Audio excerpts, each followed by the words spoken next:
Okay, let's be real for a second. How many times today have you seen a completely wild headline on your timeline, immediately sent it to the group chat, and just kind of accepted it as fact without ever actually clicking the link? Look, no judgment here at all, I do it too, but in this explainer, we're going to get into how that exact little habit is literally letting the media hack our brain. So seriously, did you actually read the article or just the headline?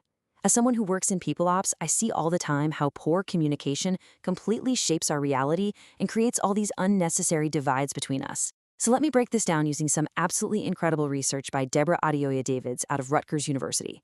She took a deep dive into how newspaper headlines, especially around heavy, sensitive topics like the opioid crisis, are intentionally crafted to manipulate public opinion. And to understand how they pull this off, we have to look at the three main types of bad information that we are consuming every single day. First up, we've got misinformation. You can think of this one as the accidental oops. It's false information, sure, but there's really no malicious intent behind it. The writer wasn't sitting in a villain lair plotting to deceive you, but the way they framed their words still totally muddies the water. And when we're talking about public health news, that is incredibly dangerous. Take this real headline from the study. It says, people with cerebral palsy could be in the crosshairs of the opioid crisis. Now, pause. When you hear that phrase, in the crosshairs, what do you picture? It sounds super sensational, right? Honestly, it sounds terrifying. It implies that disabled people are out here being actively hunted down by this crisis. But if you actually cross the gap and read the article itself, there is absolutely no malicious plot going on. It's literally just a pretty dry discussion about how folks with cerebral palsy have a higher likelihood of being prescribed opioids simply for pain management. That gap between a terrifying, clicky headline and a totally mundane reality, that is exactly where misinformation lives. All right, now for something a bit more sinister. Disinformation. This is what I call the intentional spin.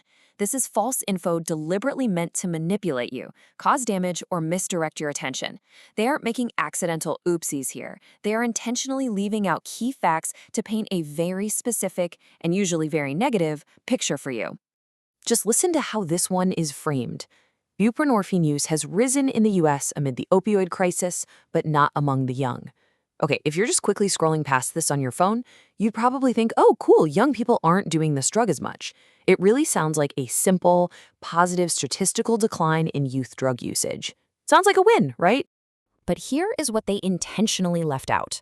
Buprenorphine is actually a medication used to treat opioid use disorder. So instead of a win, this article is actually exposing a massive, terrifying gap in medical treatment for teens. The headline completely hides the systemic neglect, the stigma, and the massive barriers to access, and it sends the reader completely in the wrong direction.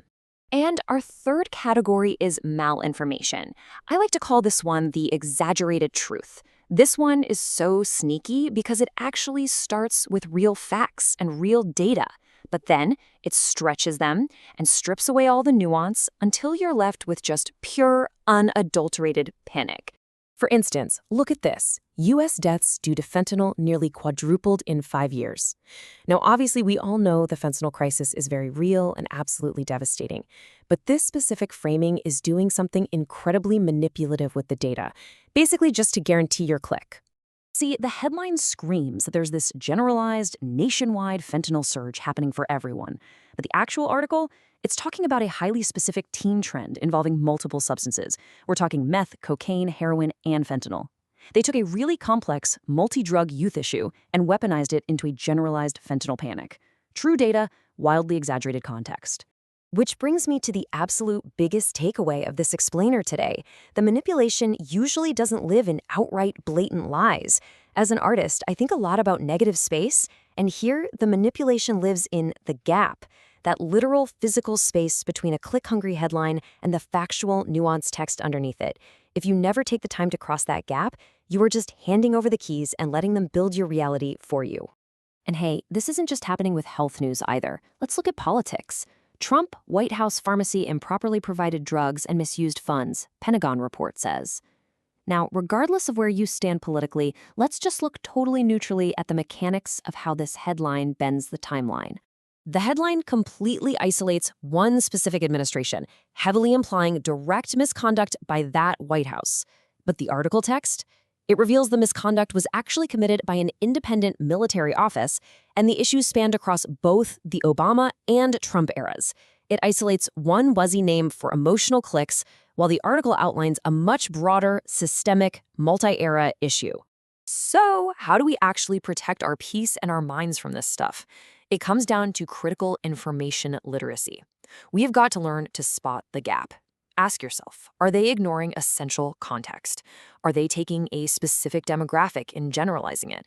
And most importantly, are they weaponizing emotional language, like in the crosshairs, just to make you react before you think? In a world where these narratives literally shake our everyday reality, we have to be fiercely intentional about what we consume. So, here is my challenge to you. I want you to open up your feed right now. What is one headline that you need to actually click on and fact check this week? Don't let the gap hack your brain, y'all. Stay curious, and I'll catch you next time.